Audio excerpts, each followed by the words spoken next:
Yo, it's Shuffleman and Smarks here to bring your 205 Live Tribute to the Troops and NXT review. Wow.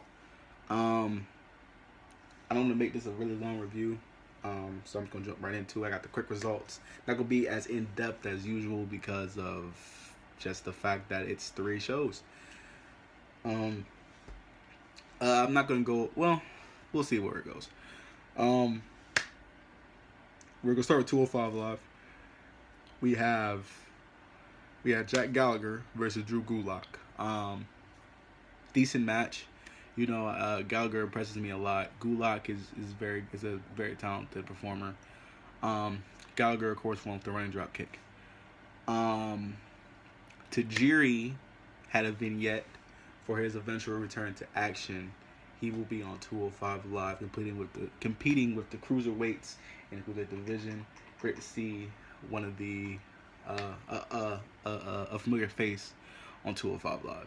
Tajiri will be back. I don't know when, probably around January sometime, but he will be back. Lince Dorado versus Mustafa Ali with a draw after a double countout. I don't know what this accomplishes. I guess this starts a feud between Dorado and Ali.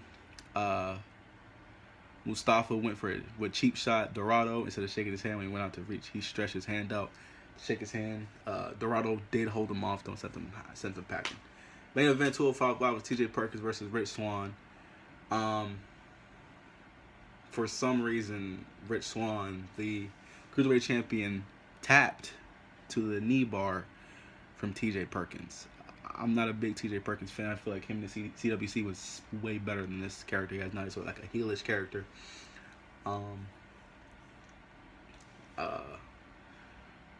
Maybe a little bit tweener in TJ Perkins beforehand. Now it's just like this cartoon video game thing. It's just, I don't like it. I don't enjoy it.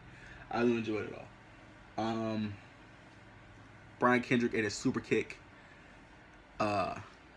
after the match, and TJ Perkins and Rich Swann to stare down. Those 3 will be competing at Roadblock on Sunday in a triple threat match.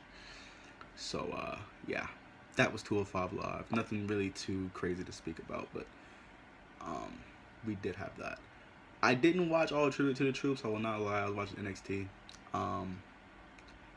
So I'll pull up the quick results on that too. I did see a couple segments. The beginning, it started with Roman Reigns in the ring. I guess he's a new Cena. I guess none of us are really surprised he's a new Cena. He started with thanking all the people and all the troops and stuff like that. Kevin Owens came out to interrupt, who Ali weirdly got a bigger reaction than Roman did, which he always does. But he said, "I'm from Canada," disrespected America a little bit. Said that he would take the United States Championship and put a Canadian maple leaf on to make it the Canadian Championship. He got a big boo from the crowd from there. After that, Rusev interrupted. Then after that, Kevin and Rusev looked like they were about to attack Roman Reigns. And then eventually, Big Cass came out and they sent them back in. There we go. That was the opening segment. Then we had Cesaro and Sheamus defeat the Shining Stars, the Club, and the Golden Truth to determine the number 1 contenders for the Tag Team Championships at Roadblock. So it will be Cesaro and Sheamus versus New Day. I believe Cesaro and Sheamus might win that. I don't know though. Apollo Crews defeated The Miz for whatever reason. Gabriel Iglesias and The Miz had a thing that happened last week. On Smack, that happened the previous day, I should say, on SmackDown, which led into a match the following day on Tribute to the Troops. Apollo Crews won, defeated The Miz. I guess hopefully it starts something with Apollo Crews. The Wyatt family defeated American Alpha and Dolph Ziggler. Bayley defeated Dana Brooke with Charlotte in her corner. We haven't seen Dana Brooke in a few weeks, so I guess this was, I don't know, we haven't seen her in a few weeks. Rich Swann, TJ Perkins, and Jack Gallagher defeated the Brian Kendrick, Tony Nese, and Drew Gulak in a 6-man tag match. And Roman Reigns and Big Cass defeated Kevin Owens and Rusev. Another big thing that happened at the show was a backstage segment. It was the New Day talking about who's the best group of all time. Who's the best group? Who's the best group? Who's the best group? As my Xbox overheats. severely. My goodness. Um, who's the best group? And they were interrupted by the club, AJ Styles, Gallows, and Anderson. Cracked a few jokes, too sweet each other a little bit. Um, then after that, they were interrupted by the Shield, Dean Ambrose, Seth Rollins, Roman Reigns, the full Shield, not just Roman and Seth. Dean was with them too, and Ambrose looks at him and says, Seth says, best group. Dean looks at Roman and says, can you believe that? He says, nah, and they all walk away. So, maybe this could be a little something that puts together a Shield versus Bullet Club type of feud. I'd be all for it. I'd be all for it. All for it. Might not be even be the words to describe how with that I would be. That was tribute to the troops. Next we're getting NXT. It was a clip of, actually not a clip, it was a full match between Nakamura and Samoa Joe from Melbourne, Australia the past weekend.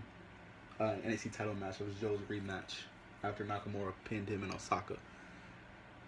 It was a better match than their match in Japan. The crowd was more lively.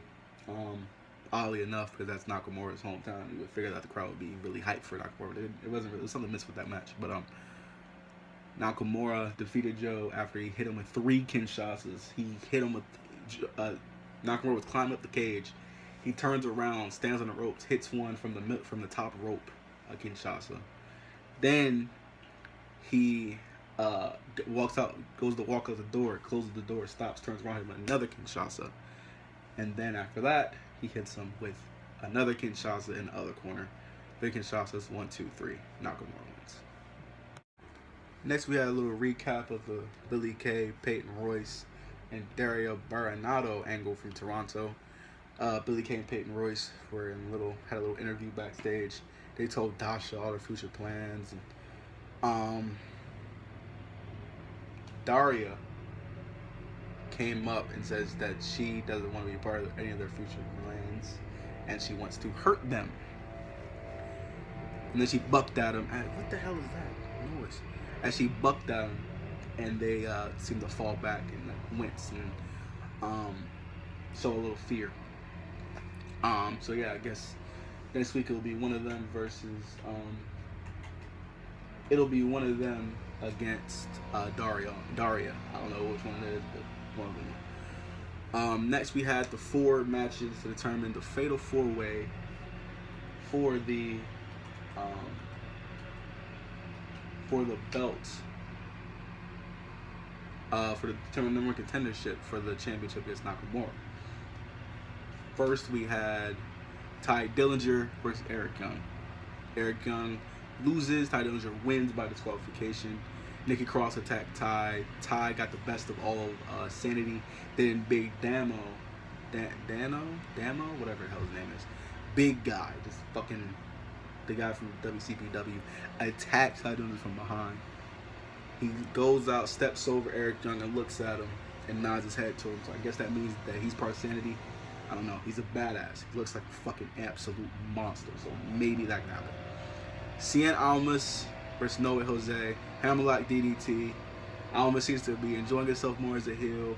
He's much better as a heel than as a fucking face. I'll say that right now. So yeah. Cien Almas defeats No Way Jose. Roddy Strong defeats the Drifter, Elias Sampson, with a sick kick.